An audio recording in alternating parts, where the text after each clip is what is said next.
اعوذ باللہ من الشیطان الرجیم بسم اللہ الرحمن الرحیم۔ آج میں آپ لوگوں کو ڈیپ سی ورلڈ کی سیر کروا رہی ہوں۔ ڈیپ سی ورلڈ کی تعمیر اپریل 1993 میں ہوئی۔ Deep Sea World 4th Rail Bridge کے نیچے ہے۔ اس کی تعمیر 1819 میں ہوئی۔ 4th ریل برج کو جب کھولا گیا تو یہ دنیا میں واحد سب سے بڑا دوسرے نمبر پہ کینٹیلیور تھا۔ 4th ریل برج کی لمبائی 8094 فٹ ہے اور یہ دنیا کا دوسرا بڑا برج ہے۔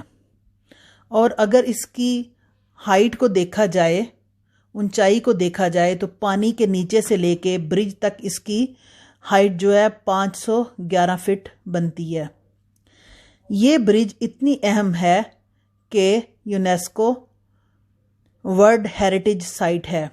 اس کا مطلب یوں لے لیں گے کہ اس برج کو اتنا مضبوط بنا دیا گیا ہے کہ نہ تو اس کو تبدیل کر سکیں گے اور نہ ہی اس کو کسی صورت توڑ سکتے ہیں۔ یہ ہمیشہ ہمیشہ کے لیے ایسا ہی رہے گا۔ اس کے اوپر سے ٹرین ہر 10 منٹ کے بعد گزرتی ہے۔ اس کا ایک پلر اتنی زیادہ اس نے جگہ کو گھیرا ہوا ہے، گویا کہ آسان لفظوں میں آپ کچھ اس طرح سے لے لیں کہ اگر پاکستان کے حساب سے دیکھا جائے تو اس نے 2.5 سے 3 مرلہ جگہ کو گھیرا ہوا ہے۔ تو یو کے حساب سے لیا جائے تو 2 بیڈ روم کے برابر اس نے ایک جگہ کو گھیرا ہوا ہے۔ کیونکہ میں نے کوشش بڑی کی تھی کہ اس کو پیمائش وغیرہ دیکھیں، لیکن میں ناکام رہی اس معاملے میں۔ لیکن اس کے جو ایک پتھر کا اتنا بڑا سائز کہ 2 فٹ اس کی چوڑائی اور 1 فٹ لمبائی، اور آپ ظاہرہ غور بھی کر سکتے ہیں، دیکھ بھی سکتے ہیں کہ کتنا زیادہ اس کے اوپر محنت کی گئی ہے، اور بہت زیادہ ہیوی اور بہت بڑے اور بہت زیادہ مضبوط پلر اس کے بنائے گئے ہیں۔ پہل اس برج کا کلر ہمیشہ چلتا رہتا، کبھی ختم نہ ہوتا، کیونکہ اتنا بڑا ہونے کی وجہ سے جہاں سے شروع ہوتا وہاں سے دوبارہ کرنے کی نوبت آ جاتی، اور ساتھ ساتھ ٹچنگ کا سلسلہ بھی چلتا رہتا کہ چھوٹے جو کچھ جگہیں رہ جاتی ہیں ان کو ٹھیک کرتے رہتے، تو دوبارہ سے وہاں سے شروع کرنا پڑتا، اور سال ہا سال اسی طرح اس کا کلر چلتا رہتا۔ مگر اب ایسا کلر کر دیا گیا ہے کہ 25 سال تک خراب نہ ہوگا انشاءاللہ۔ اس برج کے علاوہ 2 برج اور بھی ہیں جو کہ پہلے بھی میری ویڈیوز میں آپ لوگ دیکھ چکے ہیں۔ ایک نارمل گاڑیوں کے لیے ہے، اور تیسرا برج جو ہے وہ بہت ہیوی ٹرکس وغیرہ کے لیے مختص کیا گیا ہے۔ ڈیپ سی ورلڈ سے 4th ریور کے اندر بنایا گیا ہے۔ یہاں پر بہت زیادہ ڈھلان ہے۔ میں اگر جب گئی تو مجھے سلولی چلتے ہوئے جانا پڑا کہ آہستہ آہستہ آپ کو مطلب ڈیپ آپ جا رہے ہیں، جیسا کہ ڈھلان کی طرف جا رہے ہیں۔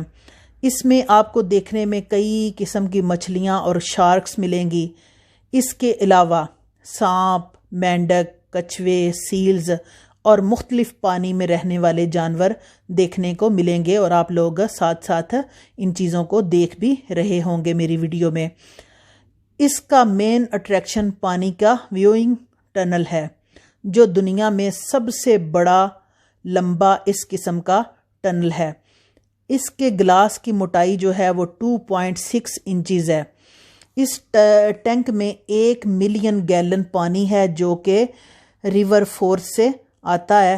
پانی کا ٹمپریچر جو ہے وہ 14 ڈگری سیلسیس ہوتا ہے۔ قرآن پاک میں ارشاد باری تعالی ہے، وہ بھی میں آپ کو سمندر کی بات ہو رہی ہے تو یہ بھی پڑھ کے سنا دیتی ہوں آپ کو۔ الم تری ان الفلک تجری فی البحر بنعمت اللہ لیریکم من آیاتہ ان فی ذلک لآیات لکل صبار شکور۔ اس کا ترجمہ کچھ یوں ہے، کیا نہیں دیکھتے تم یہ حقیقت، کشتیاں چلتی ہیں سمندر میں اللہ تعالیٰ کے فضل و کرم سے، تاکہ وہ تمہیں اپنی کچھ نشانیاں دکھائے۔ بلا شبہ اس میں بہت سی نشانیاں ہیں ہر اس شخص کے لیے جو صبر و شکر کرنے والا ہے۔ اس وجہ سے اس ٹنل میں جو جانور ہیں وہ زیادہ تر UK سے ہی آتے ہیں۔ ٹنل کی گلائی کی وجہ سے جو شارکس اور دوسری مچھلیاں تھیں وہ ہمیں 30% چھوٹی نظر آ رہی تھی، مطلب جو شیشہ ہے وہ اتنا موٹا ہے کہ 30% ہمیں مچھلیاں اور شارکس نظر چھوٹی آ رہی تھیں، حقیقت میں وہ 30% بڑی تھیں، گویا کہ جو ہمیں نظر آ رہی تھیں وہ تقریباً 10 فٹ، مگر دیکھا جائے تو وہ 12 سے 13 فٹ یقیناً بڑی ہوں گی، لمبی ہوں گی۔ ہم لوگ آٹومیٹک بیلٹ پر چل رہے تھے، جیسا کہ ایئرپورٹ پر آپ لوگوں نے جنہوں نے سفر کیا ہوگا سامان آنے کے لیے بیلٹ چلتا ہے ایئرپورٹ کے اندر۔ ہمیں یہاں گھومنے میں تقریباً 1.5 گھنٹہ لگا، میں نے تو بہت انجوائے کیا۔ جب ہم سیل کے پاس گئے، وہ باہر ایک تالاب، بہت بڑا تالاب بنا ہوا تھا، اس کے اندر سیل کے پاس گئے تو ہمیں دیکھ کر اتنی ہیپی ہوئیں اور وہ ہمیں ایسے ویو کر رہی تھی جیسے چھوٹے بچے اپنے والدین کو جاتے ہوئے یا بڑا بندہ کسی کو رخصتی کے وقت یا آتے ہوئے یا جاتے ہوئے ویو کرتا ہے، وہ ہمیں دیکھ کر ویو کرنے لگیں۔ جب ہم بیلٹ پر چل رہے تھے اور ٹنل کے اندر موجود تھے، یہ سمندر کے اندر بنا ہوا ہے، تو دیکھا جائے اس میں دیکھنے میں ایسے لگ رہا تھا جیسے کچھ چیزیں تباہی کے بعد جو ٹوٹ پھوٹ کا شکار ہوتی ہیں اور وہ سمندر کے اندر گری ہوتی ہیں، تو وہ بالکل ٹوٹل جو ہے نا وہ اصل کا روپ دھارے ہوئے تھیں۔ کچھ کشتی نظر آ رہی تھی ٹوٹی ہوئی اور چھوٹے چھوٹے ٹکڑے، کچھ میٹلز اور اس طرح کی چیزیں ہمیں دیکھنے میں ملی۔ اور جو ایک اور 2 جگہ پہ میں نے یہ غور کیا کہ برج کے جو پلرز ہیں ان کو اتنا مضبوط اور اتنا سٹرونگ ان ٹنلز کے سائڈوں پر ہی اتنا مضبوطی سے گاڑا گیا تھا۔ یہاں پہ آپ لوگ تیراکی بھی کر سکتے ہیں، تو کرونا کی وجہ سے خیر اجازت نہیں تھی، میں تو خیر ایسا کبھی بھی نہیں کر سکتی، تو تیراکی بھی آپ اندر کر سکتے ہیں، لوگ ایسا کرتے بھی ہیں۔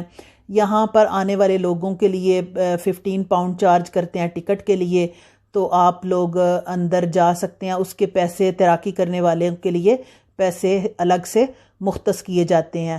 تو مجھے امید ہے کہ آپ لوگوں کو دیکھ کے اچھا لگا ہوگا۔ میں بڑے دنوں سے یہ پلان کر رہی تھی، مجھے ریکارڈنگ کیے ہوئے تو تقریباً ہفتہ 10 دن ہو گئے تھے، لیکن بس میں کر نہیں پا رہی تھی، ویڈیو بنا نہیں پا رہی تھی، تو سردی بہت زیادہ بڑھ چکی ہے۔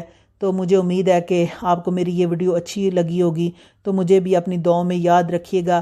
اللہ تعالیٰ کی کیسی کیسی عجوبہ چیزیں ہیں دنیا میں، تو انجوائے کریں گے آپ بھی یقیناً۔ مجھے بھی اپنی دعاؤں میں یاد رکھیے گا۔ جزاکم اللہ خیرا و احسن الجزاء فی الدارین۔